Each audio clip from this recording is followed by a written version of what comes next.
Well, good morning, ladies and gentlemen. Welcome, welcome, welcome, and Happy New Year to all of you. I hope you had a great Christmas and a great New Year. Everything was safe and happy, and everyone had whatever they wanted to have for Christmas and New Year's. I know I certainly did.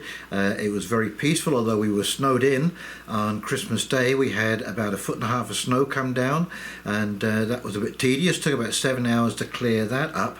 But other than that, yes, it was a wonderful Christmas, New Year's. New Year's was spent with some close friends, which I was very pleased about.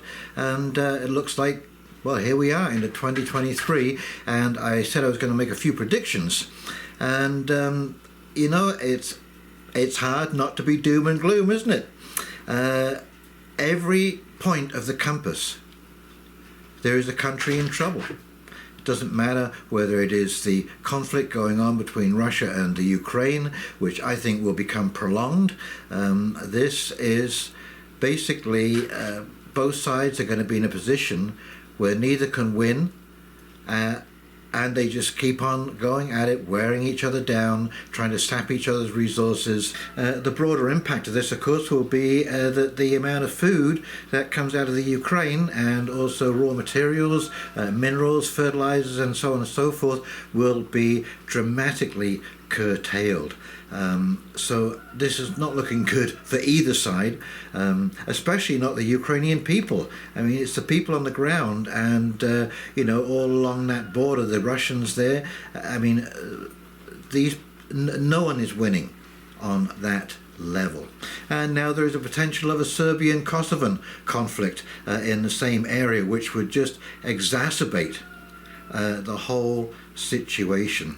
So, you know, you can just see that this is going to bring austerity throughout Europe and the UK in some way, shape or form. And, you know, China is, they're having an outbreak over there, which is just beyond belief, if you can believe the reports. And their new year is coming up, which means it will spread even further. Now, I don't know why, I don't know how, but that group of people seem to be far more vulnerable than people in the West. I know that we have been affected, there's no doubt about it, but of course the lockdowns, the zero COVID policy has just damaged the Chinese manufacturing sector so badly. You know, I'm sure it will recover, but it will take years to recover. I think this is going to be a year where a lot of the sins of the past are really going to catch up. For example, again, back in China, I think you're going to see pollution is really going to catch up. They have destroyed their environment in the race to be number one in the world. And yes, on the outside it looks nice and shiny, but let me tell you, that farmland, those rivers, those estuaries, they are so polluted and contaminated because their environmental laws are so lax.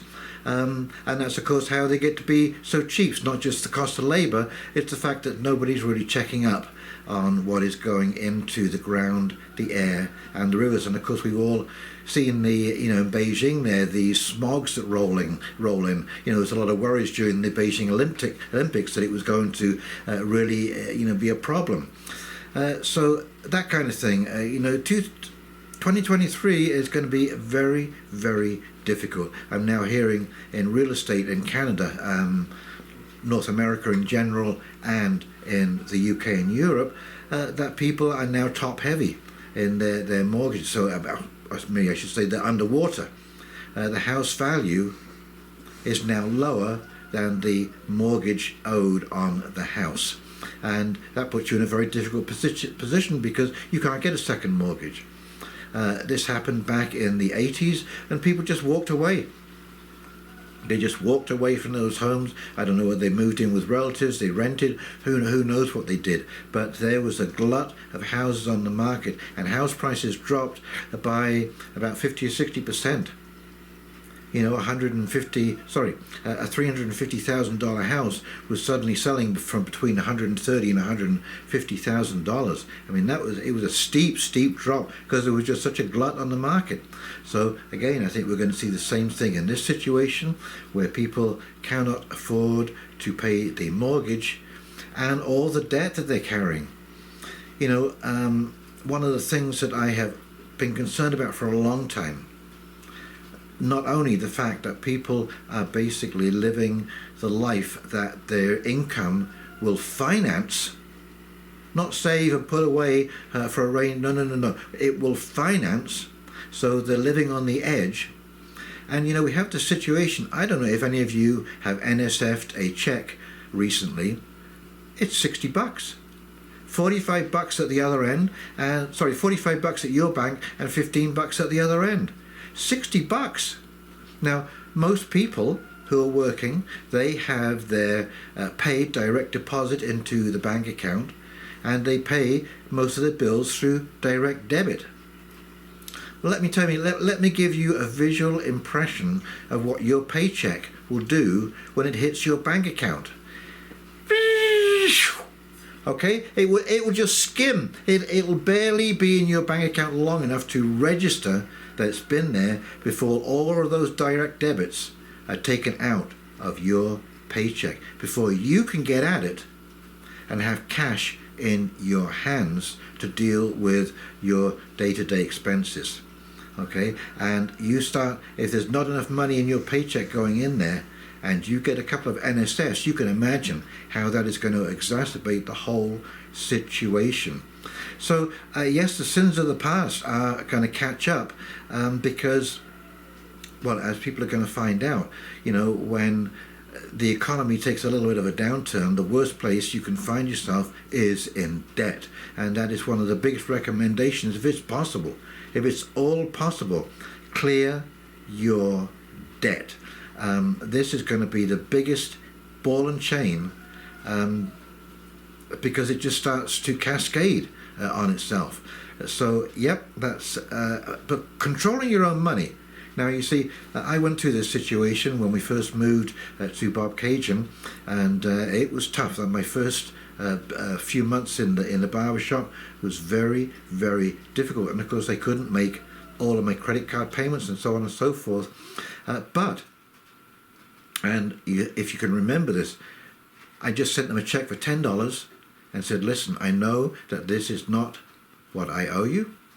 However, I'm in a situation, I am giving you this money as a sign of good faith. When things get better, I will give you more money. And that stops all court proceedings. It's the same with your property tax.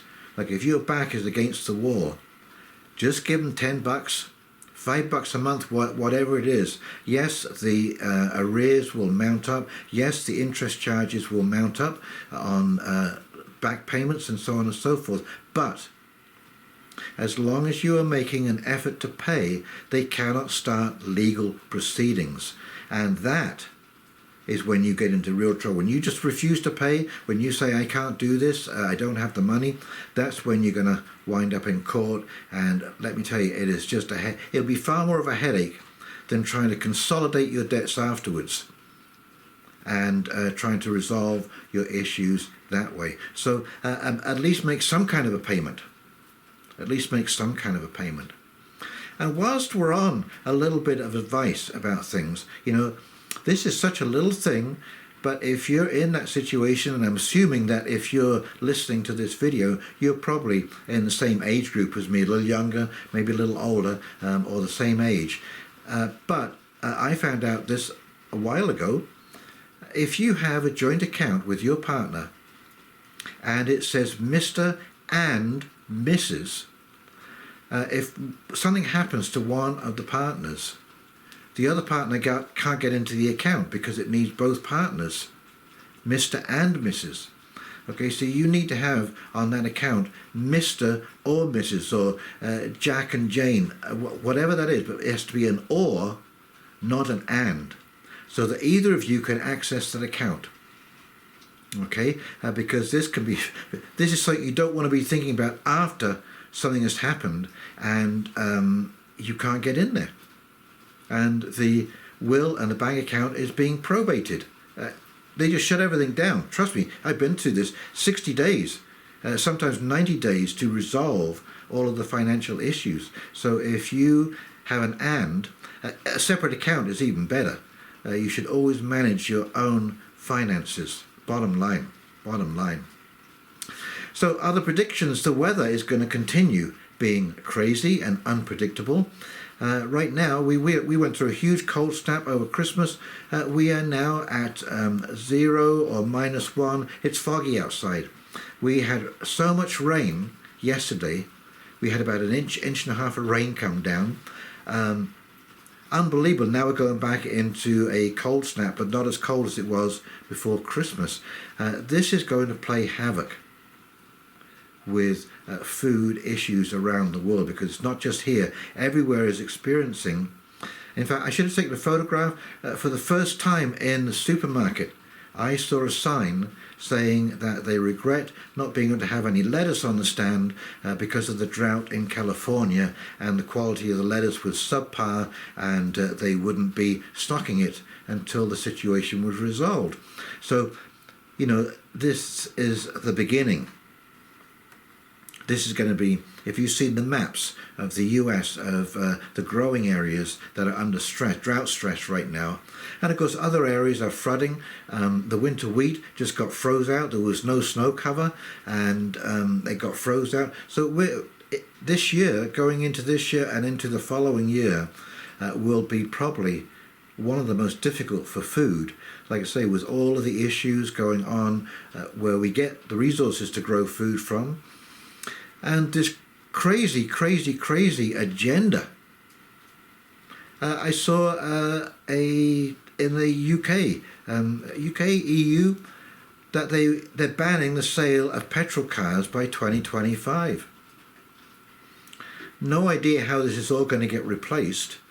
I mean, I just don't know how this is going to work. So we're going to see much more of this kind of nonsense, although, because it is so out there and so poorly thought out, just as Germany is now shipping in railroad cars loaded with coal, trying to fire up coal-fired generator plants to provide the power for industry and to heat people's homes. See, it's amazing how quickly that agenda got rolled back when all of a sudden they were faced with a real emergency in the real world, not 100 years down the road, not predictions of what it's going to be, 50 years down the road. No, this was a real, on your doorstep kind of problem. So, these things can get rolled back awfully quickly, and I think these people are just going to end up with a bunch of egg on their face. So these are generic predictions for 2023. Because it's very hard to be precise because there'll be certain areas that don't feel all of these cutbacks or issues, and there are other areas that will feel more of them.